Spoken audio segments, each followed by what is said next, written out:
Okay, I think we're all set. Okay, so welcome to Friday. Happy Friday. So this is your reminder that we have a quiz up to Monday. So that's open all weekend for you. It'll be on the material we went over this week. Not really much from the day, if any. And I would use these questions as kind of a barometer for how much you need the equations that we've been going over, which is to say, I'm not going to ask you to do math using the equations we've been talking about. It's all to help you kind of interrelate, like if this goes up, this goes down, or this goes up, this goes up. So keep that in mind as you take the quiz, because I know some of these equations have been getting kind of confusing. And it's sort of a tip, because I've been getting a couple questions on this. You should know that for all this flow stuff, this math stuff, these equations that we've been going over in class, truly the only one I have memorized for myself is that the flow is equivalent to the difference in pressure over the resistance. Now, I've been showing you how I reshape that equation in my mind, but all those equations that have math in them, that have CVP in them, that have CO in them, those are all just different forms of this same equation. So you shouldn't need to learn those separately, so long as you can relate it back to these concepts. So long as you can take a look at this equation and think, what is flow in a human body? Oh, that's got to be blood from the heart. That's cardiac output. Now you don't need to remember anything with, you know, the CO in it. If you can look at this delta P and think, okay, where's the pressure for blood flow coming from? It's coming from the blood pressure. Then you don't need to know any of those equations that have math in them that we've been talking about. I memorized this equation partially because resistance is not intuitive for me. So I need this myself in order to think, okay, so resistance up, flow down, things like that. But I don't have any of those other equations memorized. The stuff about how to calculate blood pressure is separate, so that systolic plus twice systolic divided by 3, and the pulse pressure being systolic minus the diastolic, those are different. Those are not about this concept. But like every other equation we've talked about just comes back to this one. Hopefully that helps. If it didn't, either ignore me or come talk to me. So we're going to continue finishing up with understanding the extrinsic effects on the arterioles. Okay. We're going to start out with a little map of some of the things that we did at the end of class.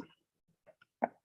When we were talking at the end of class, we were talking about the sympathetic nervous system, we were talking about some neurotransmitters, and we were talking about adrenergic receptors, those alpha and beta 2 receptors.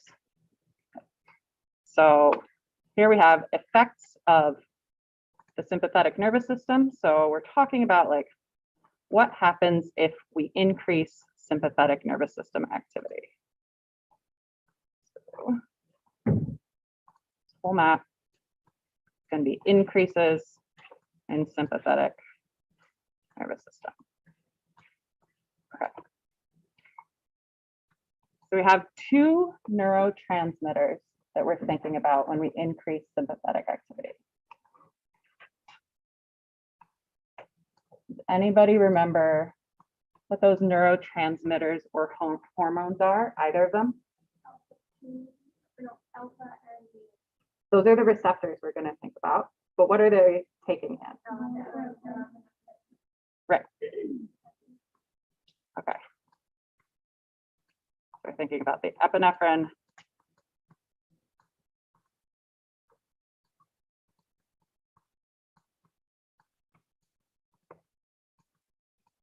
And then we're thinking about the norepinephrine.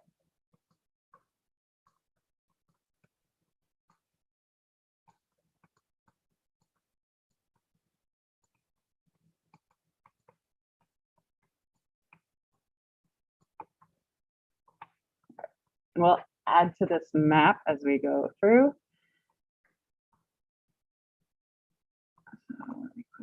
Next, oh, remind you, you'll have to redraw this map. Hold on a second. You don't have to redraw it. I have to redraw it so it fits. Okay. So we're talking neurotransmitters. We have our epinephrine and our norepinephrine. Okay.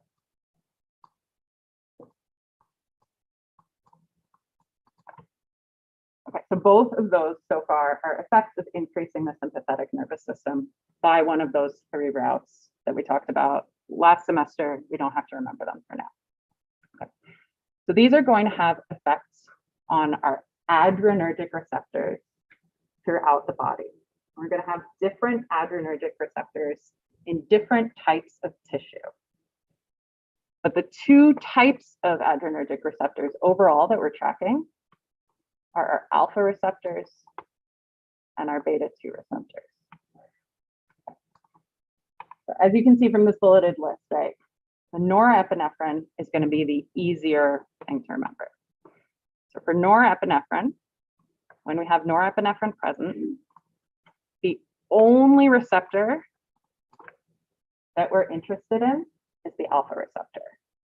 So the alpha receptor is the one that's throughout the body in practically every type of tissue.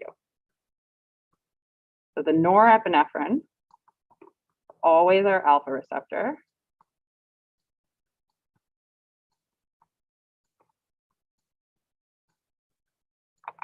It always causes vasoconstriction.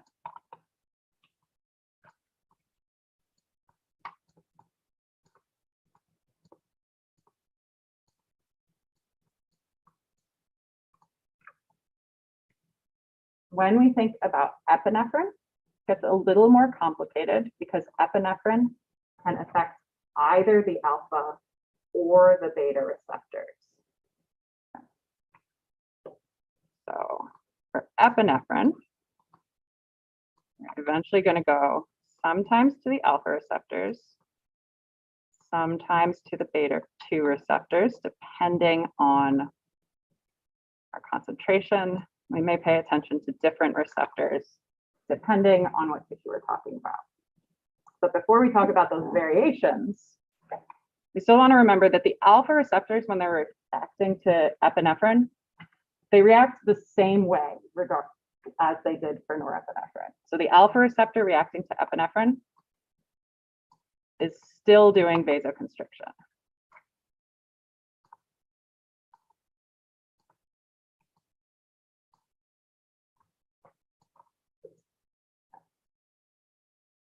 It's only the beta 2 receptors that do vasodilation.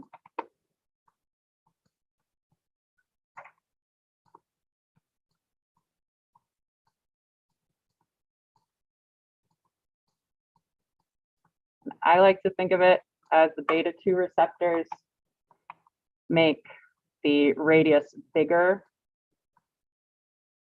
because then I know that the B goes with the B.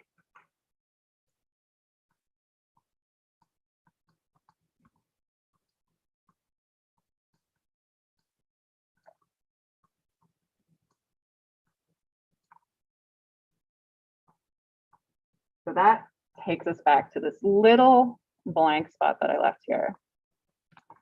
So what we have to figure out is when and where are we going to be affecting those alpha receptors versus the beta receptors when we're talking about epinephrine. So this is where we come in to talking about concentrations. So epinephrine prefers to bind to a beta-2 receptor. The beta-2 receptors like epinephrine better. So if we only have a little bit of epinephrine, it's going to get soaked up by those beta-2 receptors. So if we imagine our cell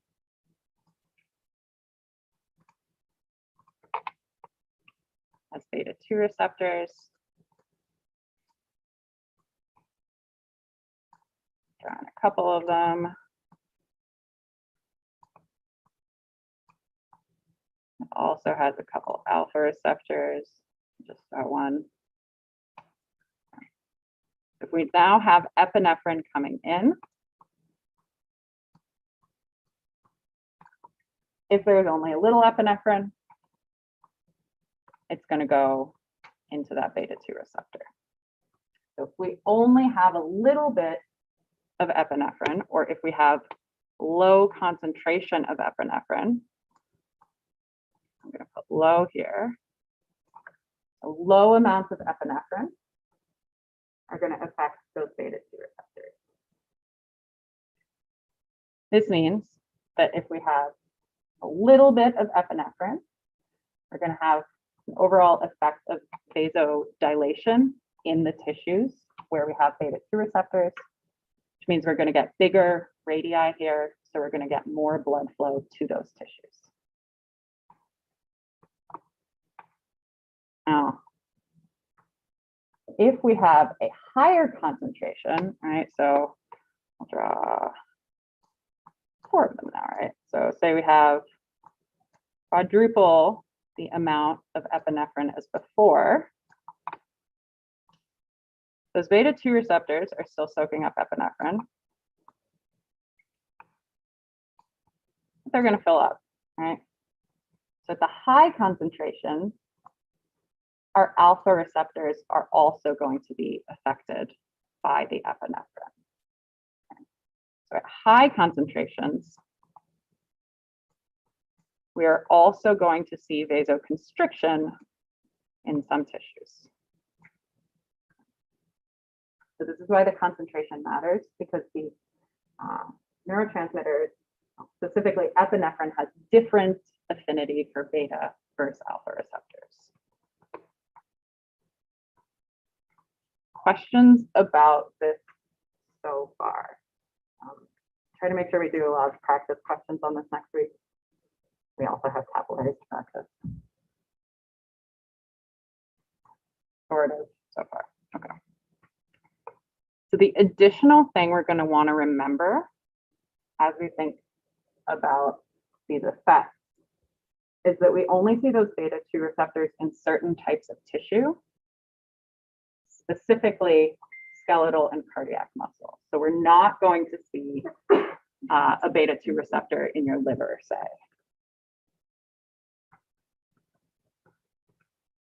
So these effects, right, are going to be specific to your heart and your muscles.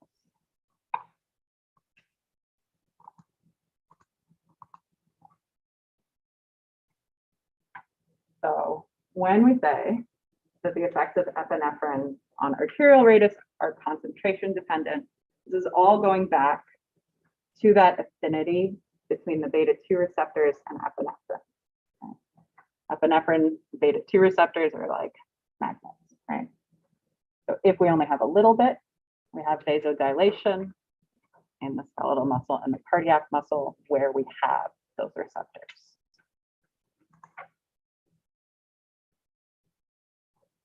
This means that if we only have a little bit, we're going to have that vasodilation. Because total peripheral resistance is the resistance of all our blood vessels added up together. Initially, when we have epinephrine, we're going to see a drop in blood pressure because we see a drop in resistance as that skeletal and cardiac muscle is getting more blood flow. But if we're running away from something, right, if our sympathetic nervous system is activated, we don't want our blood pressure to be dropping. right? We're actually going to want more blood pressure because we want lots of cardiac output. We want lots of blood flow.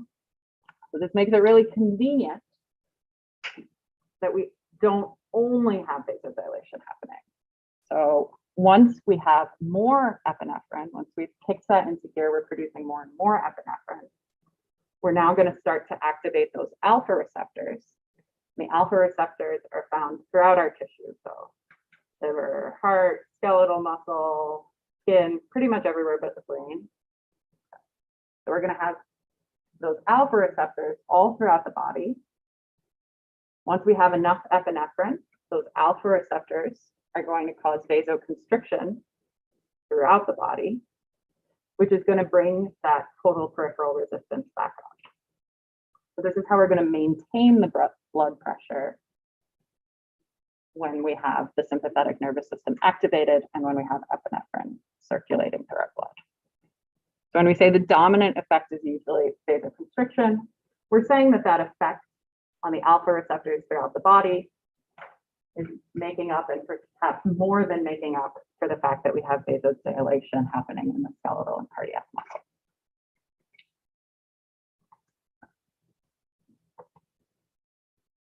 It's also true that cardiac output increases during exercise, so we have a lot more blood flow. That blood flow is going to respond to these different effects on the blood vessels in different types of tissue.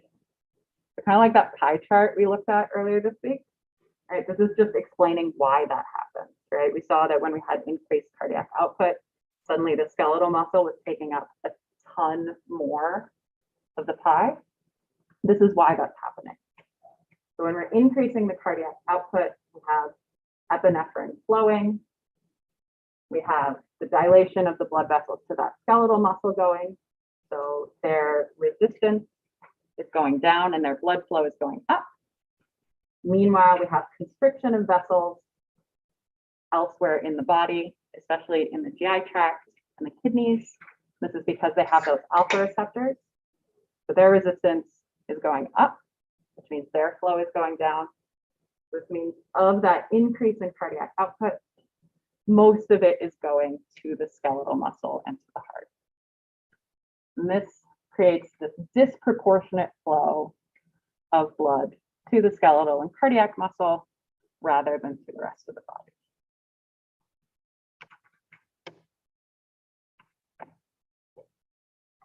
Questions so far about this part of the concept?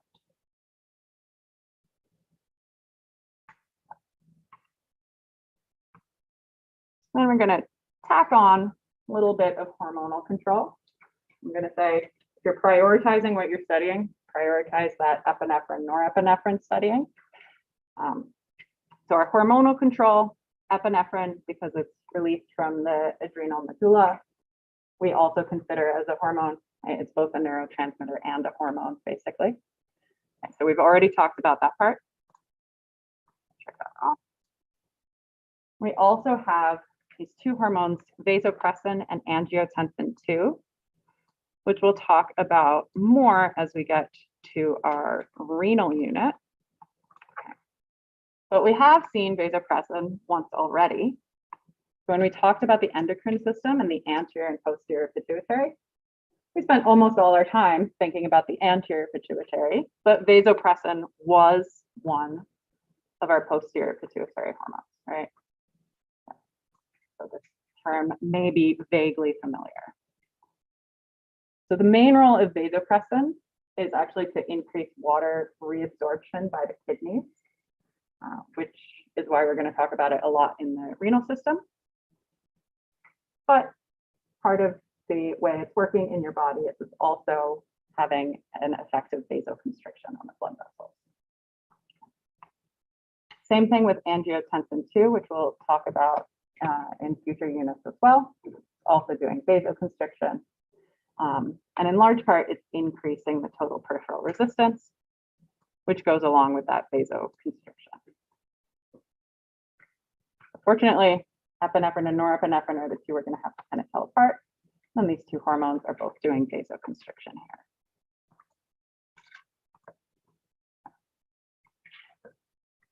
take a second and we're going to move on to our capillaries next.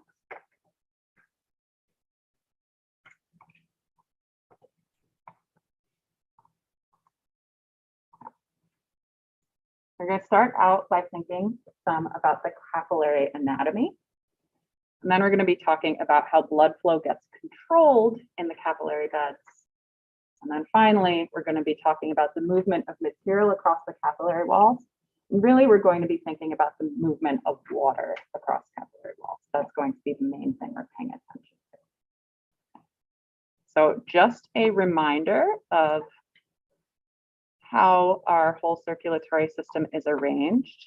All right, we have our arteries coming out of the heart. Arteries, they're big.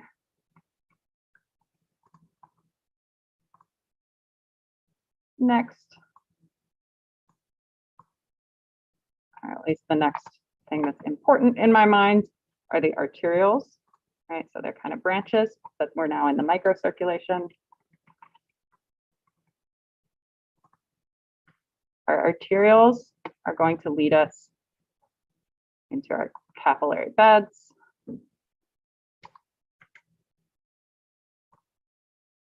We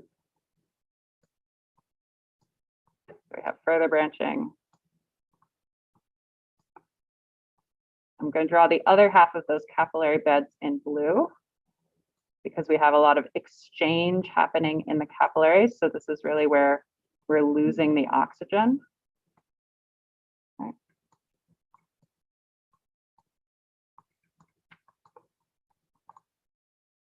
So those are our capillaries.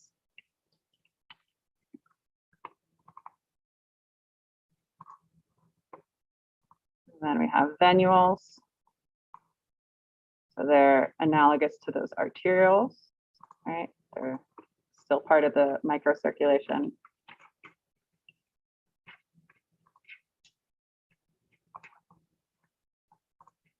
And then we have our veins, and we're back to the heart.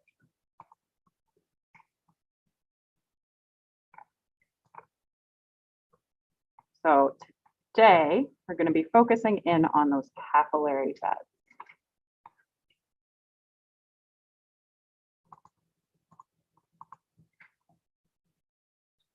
So the capillary beds are the site of exchange between the blood and the tissue. So they're the main place we're going to see water moving out of the bloodstream and into the tissue. Can you just repeat again why you changed the color between the capillaries? Sure.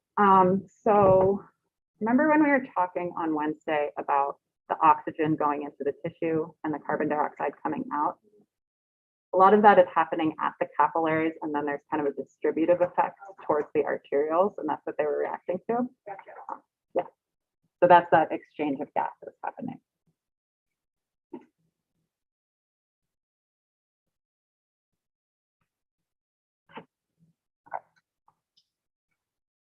We can actually list out some of the things that we're exchanging here. That's a great idea, right? So we're exchanging gases, so O2, CO2, which we'll often see referred to as metabolites. Okay. We'll have some other types of biomolecules. So we'll have various types of lipids.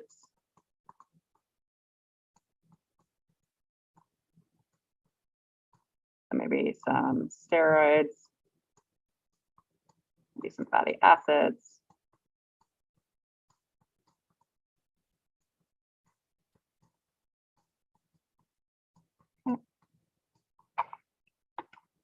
You might want to exchange proteins. Oh, we'll see this is going to be more difficult because they're big. And maybe some ions, also going to be kind of difficult, but we can do it. And then what we'll spend a lot of time talking about, because it's kind of a complex process, is the exchange of water.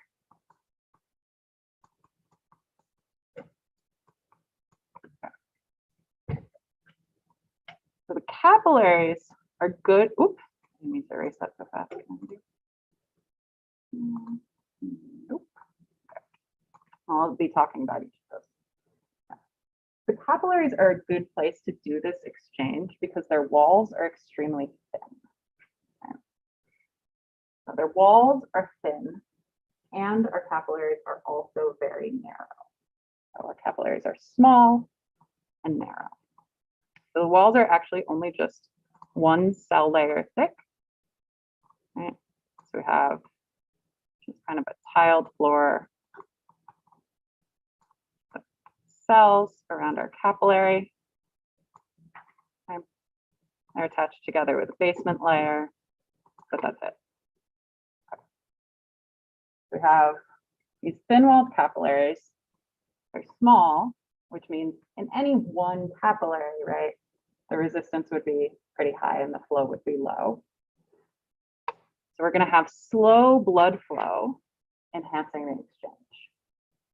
Now, the addition to total resistance in the body of the capillaries is not that high because there are so many of them. But for an individual capillary, we're going to have slow blood flow through it. So this means there's going to be a lot of time for things to cross through those thin walls.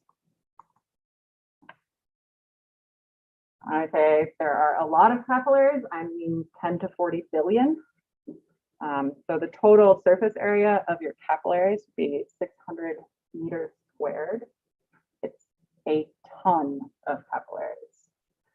Almost every cell is within about a millimeter of a capillary. Capillaries are about a millimeter long. And so they're pretty much everywhere, which is great because we do need all our tissue to get oxygen, give off carbon dioxide, and get other important nutrients.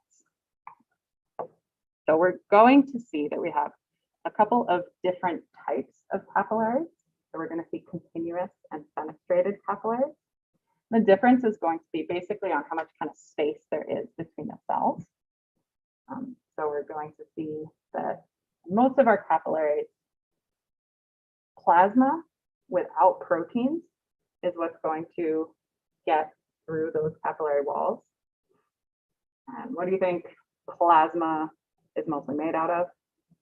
Yeah, exactly. So when we say plasma-free, protein-free plasma, we mean fluid, by which we really mean water.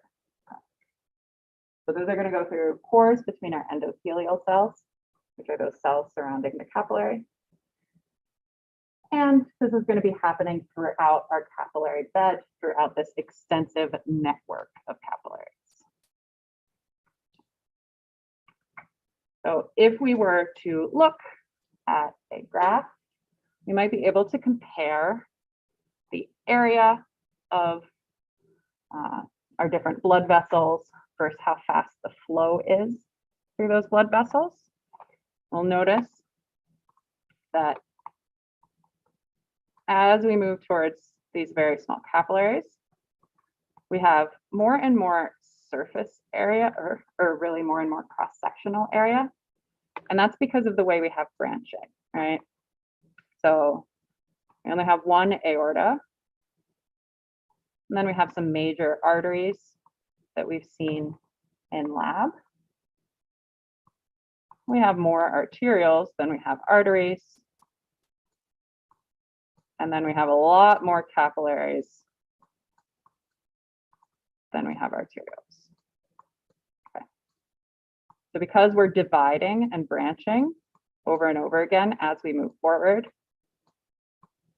while our blood vessels individually, like any one blood vessel, right, is getting smaller, our total area is getting bigger, which means that through any one blood vessel, we're able to slow our blood flow. So that's why we see the mean linear velocity going down, right? So this is just saying that the speed of the blood going through any given artery, arterial, or capillary, depending on what part of the diagram you're looking at, slowing down as we go to those tiniest blood vessels and then picking back up a bit as we get into the veins.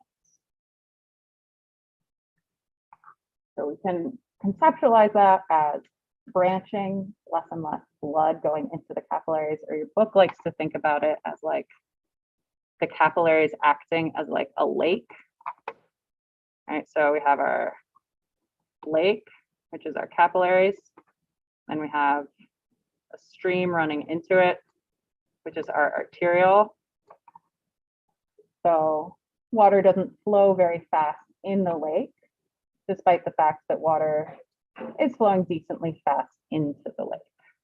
So this large surface area of the capillaries added together allows for us to slow down the blood flow, even though it's coming in at a higher pace.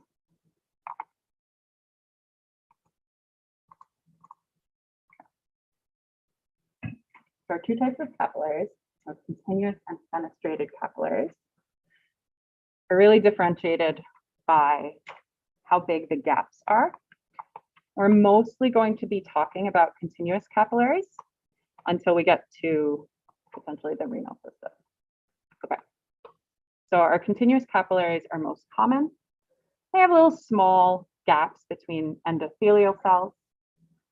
So what's going to be able to cross our continuous capillaries is mostly small water-soluble molecules. Right? So there's not much space between those cells for larger things to get through. In fenestrated capillaries, our cells are going to be spaced out more, which means we're going to have these pores between them. So like,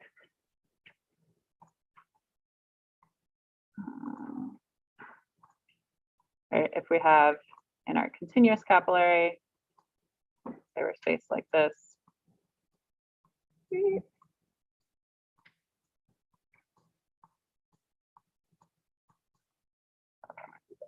not necessary, so we're spaced like that. That's the length of the capillary that way. All right. In our fenestrated capillary, we have spaces between the cells. All right, so they're more spaced out. They have fenestrations, and a fenestration is a window. That's what it means. So we're not going to see those for a while, really. So in most capillaries, in those continuous capillaries, proteins are not going to be able to get across the capillary walls. They're going to have to stay in the blood.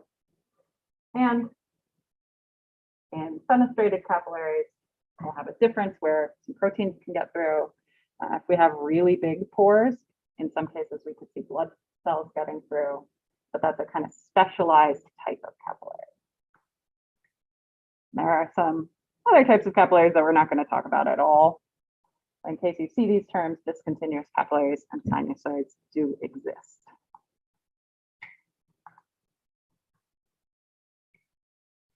But before we get to the various pressures that cause water to cross these capillary walls, we're first going to think about how we can control blood flow through capillary walls. Right, so we talked about the arterioles controlling resistance to an organ, right? But sometimes we're going to be controlling the blood flow into capillary beds themselves. So what we're going to look at next, we're going to be paying attention to the arterioles. Also going to pay attention to the capillaries. But we're going to have these two new structures, the meta-arterioles and the precapillary sphincters. Okay. So what a meta-arteriole is, it's basically like a bypass system. Right? So the meta-arteriole is this thicker line going kind of in the middle of this H.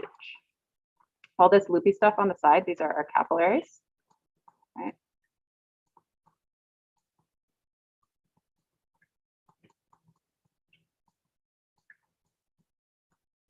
And you can see that they've drawn it red on one side and blue on the other side as we're losing oxygen.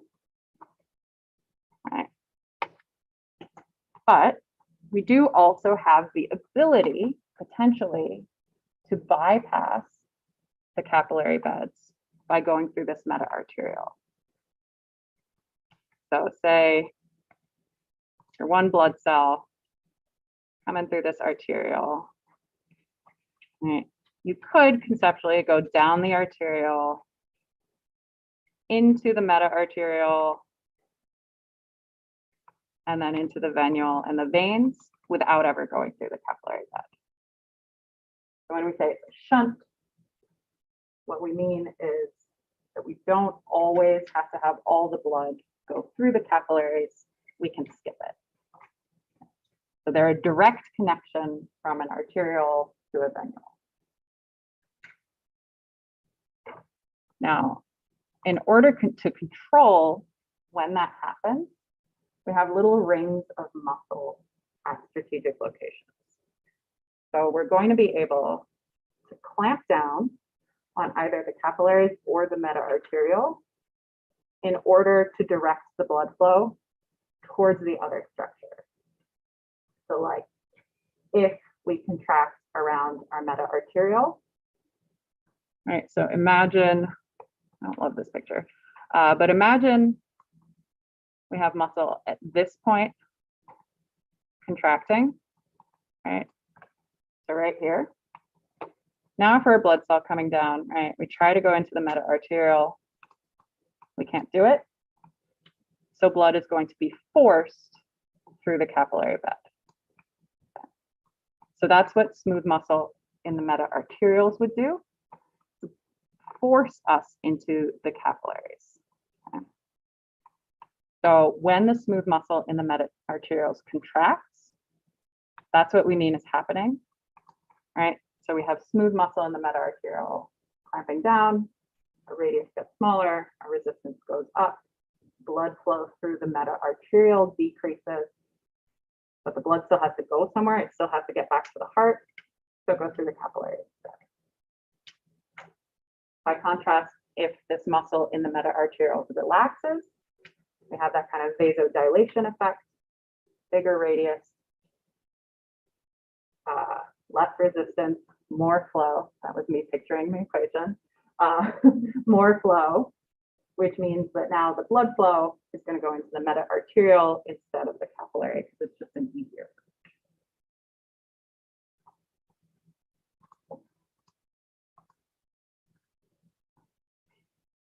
So the other structure we have is something called a pre-capillary sphincter.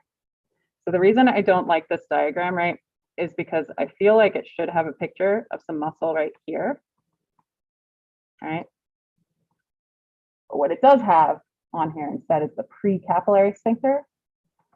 So when we're talking about the meta-arterioles, we're talking about forcing blood into the capillary. The pre-capillary sphincter is basically our way to cut off the capillaries, kind of. So the pre-capillary sphincters are little rings of smooth muscle around the capillaries on the arterial end. And it's important here that they're saying rings of smooth muscle. And I guess this is why they drew it this way. Capillaries don't have muscle as a layer of them. So we have to have the muscle kind of from somewhere else. That's why this structure has a separate name. So we have these pre-capillary sphincters at the beginning of the capillary, so between the arteriole and the capillary. And if they contract, it's just cutting off this whole capillary bed, right? So we wouldn't be able to have blood pass into the capillary bed when we constrict this entrance to the capillary, right? It's kind of like shutting the door. If we relax, right, we open the door, and then we can increase blood flow into the capillary bed. Blood has to get to the venous system somehow. It can get there either through the meta-arteriole or through the capillary. We have this kind of trade-off. So by using our muscles, we can contract the blood vessel that we don't want it to go through, forcing us through the alternate route. Now, this is regulated the same way we talked about regulation of arteriolar radius on Wednesday. Basically, we have a buildup of carbon dioxide. that's going to increase blood flow. If we have a buildup of oxygen, that would decrease blood flow. So it's reacting to those same factors that affect arteriolar radius.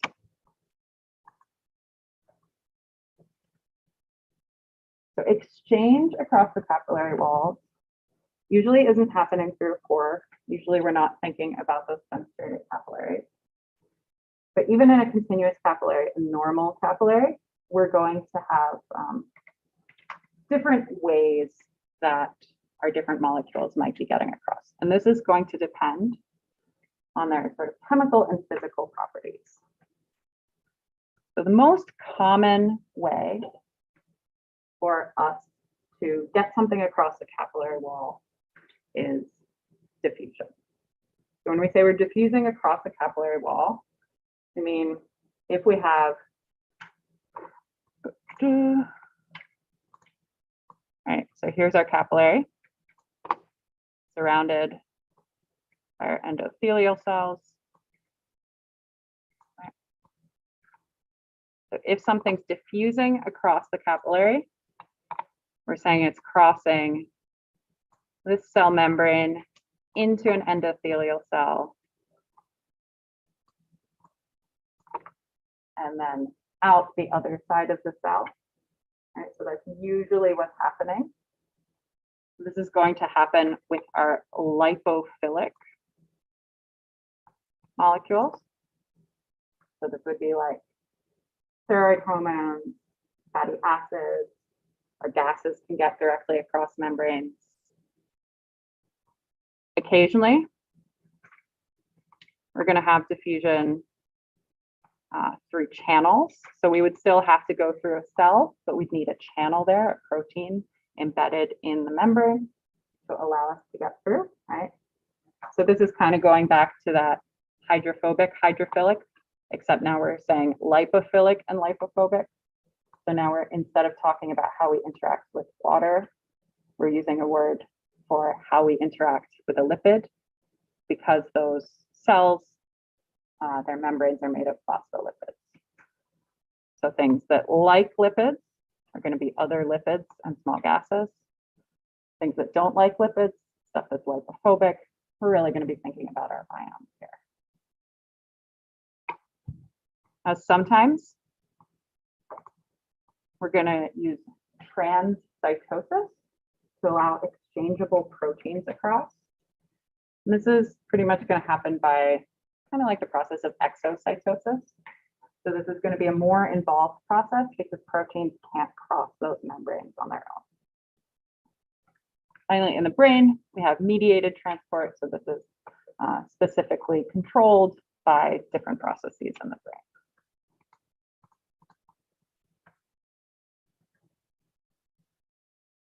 Now, the main thing that we're going to be focusing on when we're thinking about capillaries, really not any of those things. What we're going to be focusing on is the blood flow of fluid across the capillary wall. So we're thinking about mainly water, but we may also refer to it as protein-free plasma because that's mostly water, right? And other things are potentially going with that water as the water moves along, right? So just thinking kind of all the stuff for the proteins potentially. So it's going to be very important as we move forward to be very careful about the direction of some of the terms that we're going to be using. So our terms for things moving in and out of the blood flow are named from the perspective of the blood, basically. All right, so we're going to use pretty normal English words to describe things. And I think it's easiest to think about it as if you are inside a blood vessel rather than inside the tissue. So when we say we're filtering, when we say there's filtration happening, what we're saying is we have our blood vessel, we have our tissue,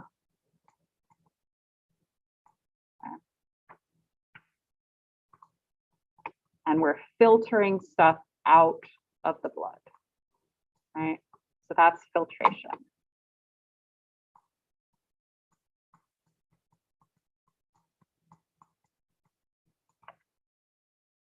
Absorption, when we're absorbing things into the blood,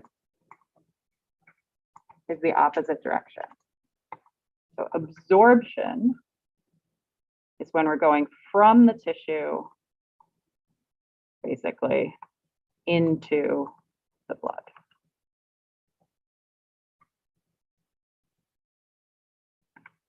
So those are two opposite directions.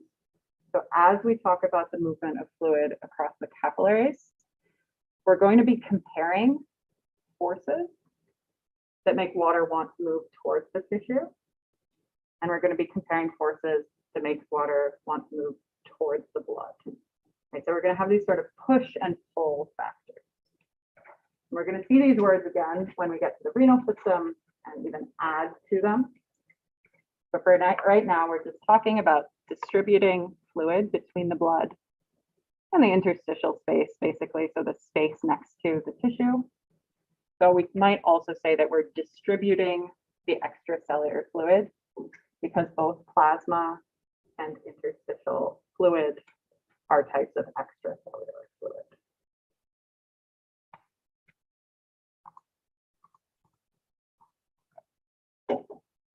This is just a picture, and we'll stop here for today, but these are better drawings of what I've been scribbling on the sides of the cell. So here is our capillary, some pores, and showing the transport of different types of molecules across, right? So these would be our lipophilic things going straight through, lipophobic things, maybe going through a pore, maybe going through a channel. Proteins here are pinching off membrane, going through a process we've previously talked about as exocytosis. Now we're calling it transcytosis. So next time we'll talk about forces in the capillary and the interstitial fluid, by which we will be able to calculate whether we're having filtration or absorption.